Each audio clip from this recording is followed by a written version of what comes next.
Hello everybody and welcome. In this video I'm going to show you how to pair your earbuds Master Dynamic MW07 with your MacBook.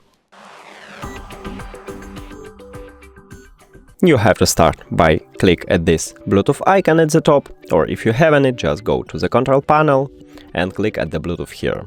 Now go to the settings and then open the charging case.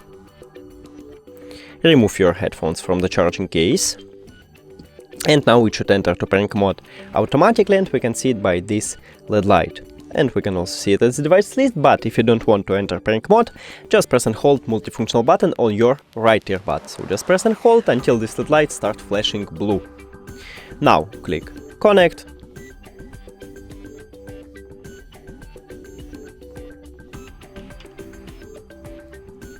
And we did it! Thank you for watching this video. If you found it helpful, please consider subscribing to the channel and leave the like on the video. It's really important to us. See you later!